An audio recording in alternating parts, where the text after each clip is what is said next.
Hi everyone, welcome to the studio. I'm Lindy Whitten, and today is just the first part in planning out the new painting that we're going to be doing this month.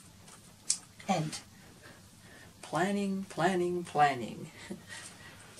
That's a bit of a mantra of mine. If you plan it out well, you save yourself having problems in the middle of your painting. So it's always worth taking those few minutes at the beginning to make a really good plan about how you're going to attack the painting.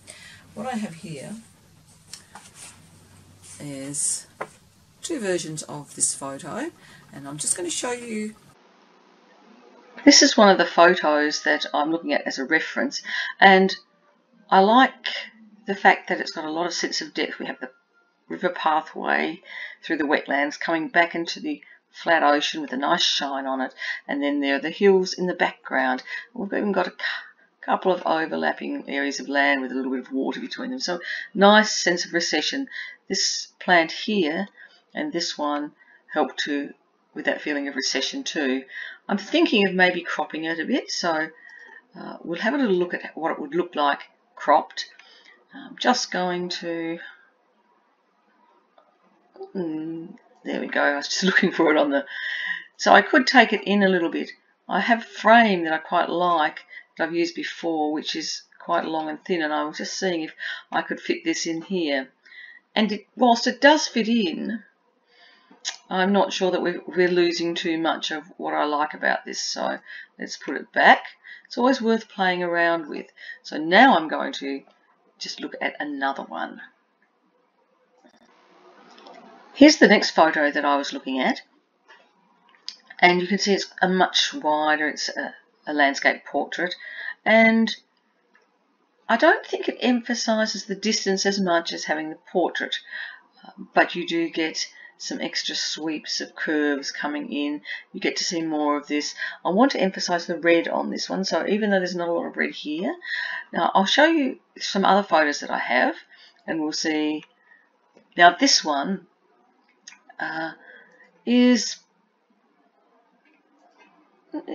same sort of area, and I'm getting more of the red, which is something I really liked about it.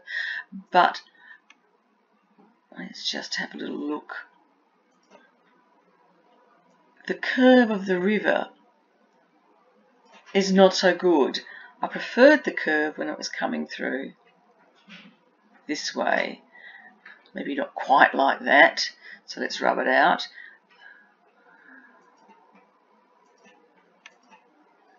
Maybe what I want to do with the river is have it come in here, wind back that way, and then curve through, maybe even going out there, so that we've got a nice lead in.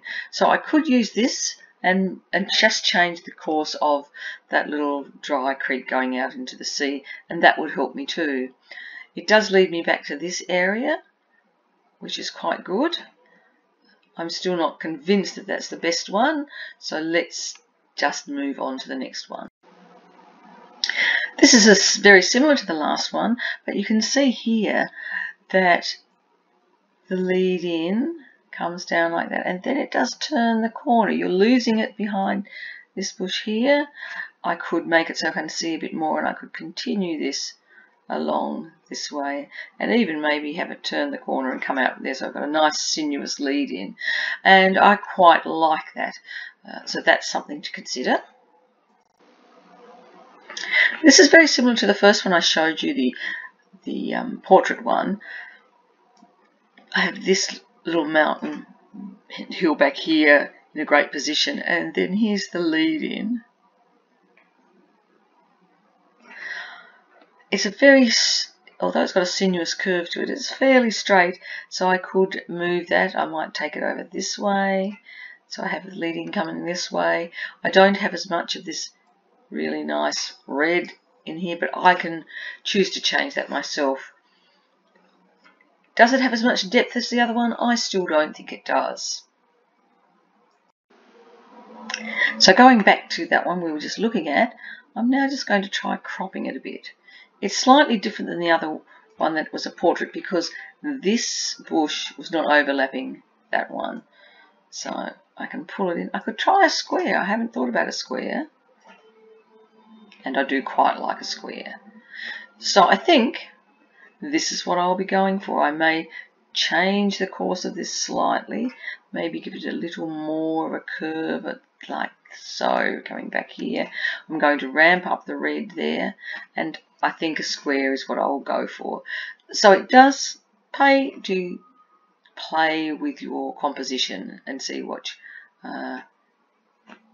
will suit the subject best, not just the photos that you've taken.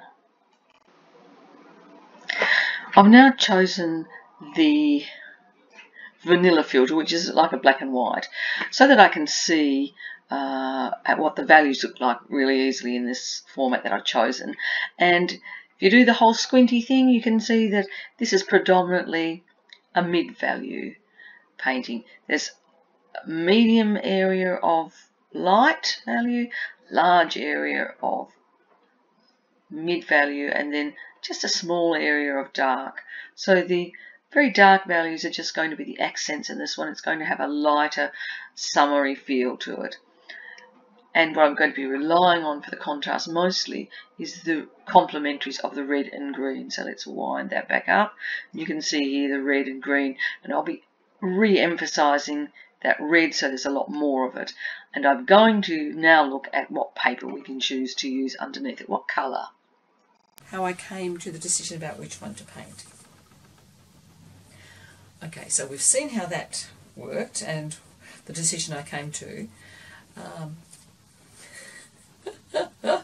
But sometimes you change your decision. So I decided to go for the square, but the more I look at it now, the more this one actually speaks to me. And you know what, with all the planning I'm talking about, you still have to listen to your gut, your heart and your instinct when it comes to planning out a painting. So for me, I have decided that this one just gives me the depth I'm after. So I'm going to do that one. What I want to do next, having chosen the format, is to choose what colour background. Now I know if you're in the North Americas that you use a lot of UArt paper and you use that the neutral kind of background and do a lot of underpainting. Here in Australia, because we have such a great range of the My Tints and the Colour Fix papers, which have this sanded coloured range, I tend to use, and a lot of Australian artists tend to use, a coloured background rather than a lot of underpainting. So today I'm going to talk about the colour. If you don't have a coloured paper, I'll talk about what you can do then. So we have this. When we look at it, there's a lot of cool colour in it, but there's also going to be a lot of red coming through there. I'm going to enhance the red, and I talked about that earlier. So what I tend to do is chop off all the edges of the photo. What I tend to do is chop off all the edges of the photo so I can lay the photo against the coloured papers and see which one I think will work best. Because there's going to be a lot of red, I could choose to go with, and I've got a very pale sky, I could choose to go with this mid-tone purpley kind of colour, which I use quite a bit, but it just makes the whole thing too cool, even though I'm going to put red in. I've popped it up against there, and I actually love that red as the background because there's so much green. It's going to warm it up, it's going to make it exciting and dramatic and vivid. And the one thing that holds me back from that, you probably guessed it, is the sky. The sky is so pale, I want it to be luminous and light-filled, and with that very red background, there are no clouds to break it up. It's going to be difficult to cover that without blending the life out of it. So I still love this, but I'm thinking maybe it wouldn't be such a great choice. Then I've got this sienna colour, and when I pop it up against there, it really brings out the warm sienna colours in this red samphire, and it will help with that. It also helps with some of this distant hill, and it's not going to be so difficult in the sky. It's not so bright and it's not going to be so distracting. However, I could have another choice. I could decide that I'm going to underpaint my own white or cream or neutral coloured light tone paper, and I could decide to go for something like this, where I'm going to use a lighter colour, still warm, to underpaint the sky, and a brighter, more vivid to underpaint the vegetation area, and that would be a really good choice. So if you're going to be underpainting, you don't need to use, I know many artists use a 3 or 4 value one colour, so you might use a pink or a green or whatever colour it is, blue, and just use 3 or 4 values of that to block in the main underpainting. But you don't need to do it that way. You can choose to use a number of different colours and underpaint each area in a variety of ways. So for this one you could use complementary colours, and I could put a yellow in the sky area and a red in the green area, and that would work very well too. For this one, I'm still torn between them. But I think it's going to make my life easier if I go for this one. So I think I'm going to go for the more mid-toned but still warm colour. So let's move on to the next stage.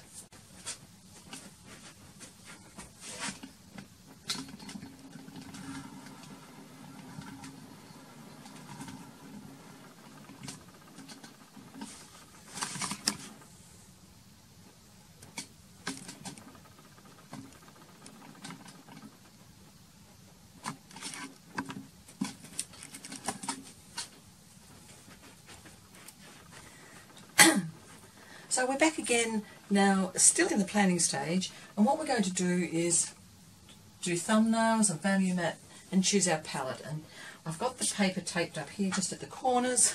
Why am I using orange tape?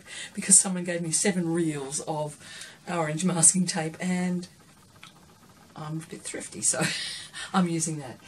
I've got the image I'm going to use here, and I've also got the squarer one here, just because I might want to think about that as I'm painting as well, and so that if you decide to use a square one, you can. The proportions, so that I can make sure I'm going to get it right, I just take that, line it up there, put a ruler down like so, through both the corners, and then when I mark it off here, that's the correct proportion. And so it is just right, that piece of paper, without me having to do anything to it. Bonus. Now what I need to do is draw up some, because that's not exactly how I wanted it, and when I showed you earlier cropping it and moving things around and looking at the pathways on the computer program, I did note that I wanted to change a few things. So what I'm going to do is just draw up, because I already know that's the format I want to do it in. I'm just drawing up a little box there, and then I'm deciding how I want it. I do like where the horizon line is, so I just put it across there, and then there's a very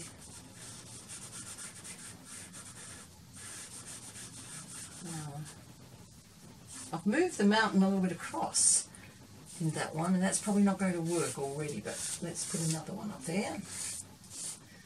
Put it in, make the mountain slightly smaller and put it there. And then that will be the headland area. Then I have another area coming across here. The main thing for me is to leave a little sliver of sea there, which will be very light, and then this waterway that's coming through here. I don't like how it's coming out through there, so I'm just bringing it around and curving it a bit so it comes out more that way. And I'm going to make it a bit wider than it actually is there. Maybe I'll make it coming out that way, not right into the corner, a bit above and a bit through there, maybe not right in the middle. So that's that. And then it's got a bit of bushes there and some bushes there. And that's quite shadowed there. And then the rest is just going to be the grasslands. So I think that's going to work better than this, because I don't have enough differentiation between those two areas. In this one, I could play with where I'm positioning that little dry creek bed, and I could start it further over here maybe, and bring it even further over there.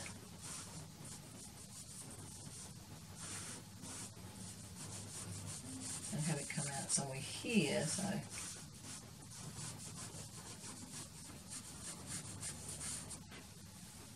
two versions of the path there. That bush can go in there. And while I'm playing with that, I'm thinking that bush is too much in the, if you think about it, that's the halfway points. And I don't want anything critical in the halfway point, so here we go again, halfway points. So I think that bush is actually going to get moved up to there. We'll take it out of that area. Now in the thirds, so if we look at the rule of thirds,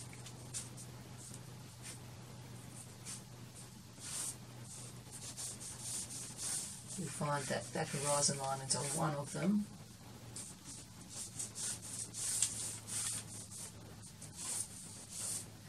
And where this curves around is on the other, so it's kind of a nice pathway in.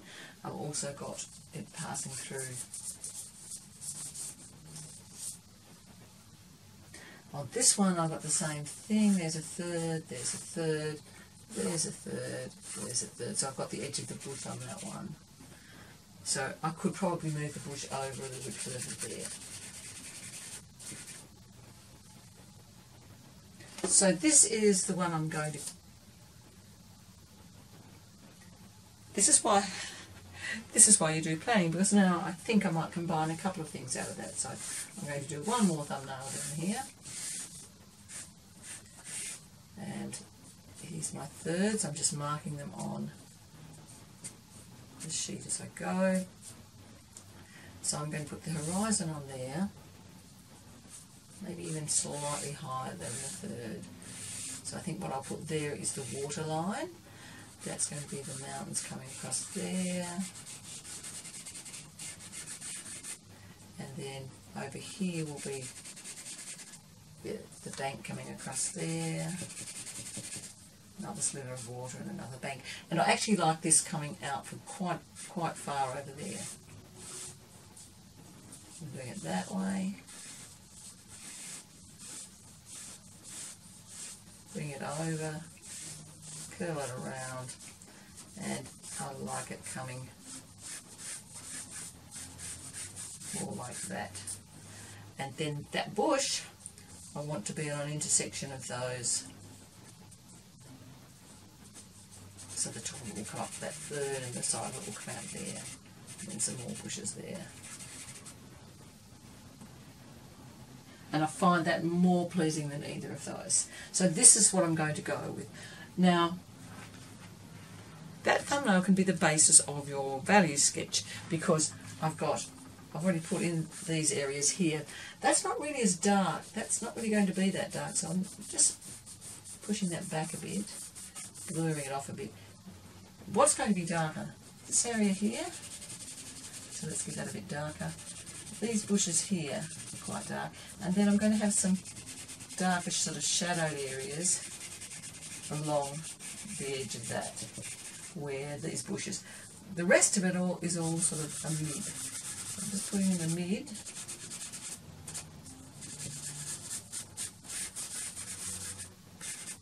And then this area and this area, this will be a little bit darker here, more mid-tone. This is going to reflect the sky, which is going to be quite light. So that's my value map now.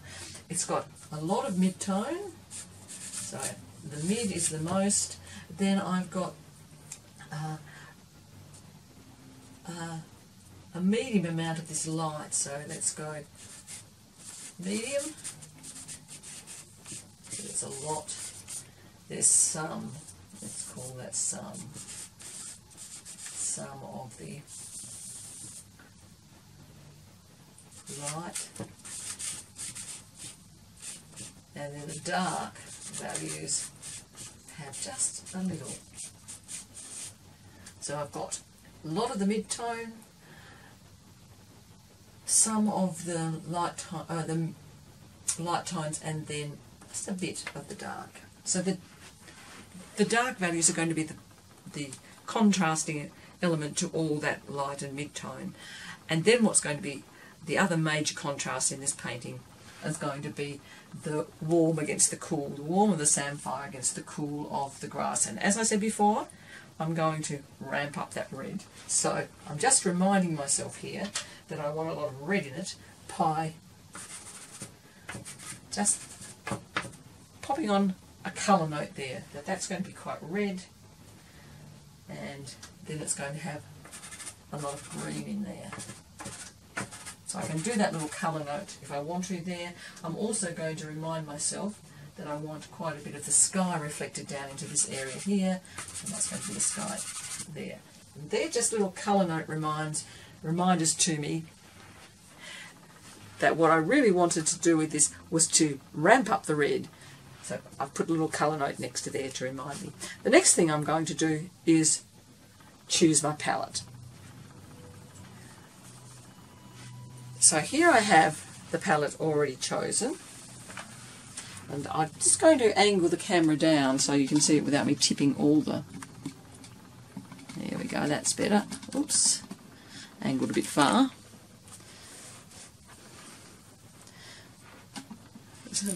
So over here, let's start in this corner. I've chosen the sky colours, so I've got pale colours of yellows, pinks and peachy colours. I've got pale blues and aquas, and up here, so the bottom layer are all Art Spectrum colour.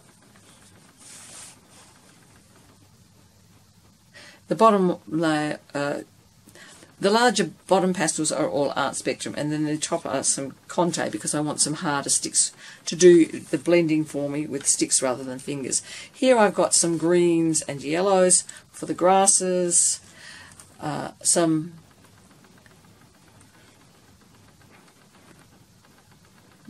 earth tone colours, some reds for the samphire flowers, and I've got some mauves and violets and some deeper colours for those dark areas and for the background hills.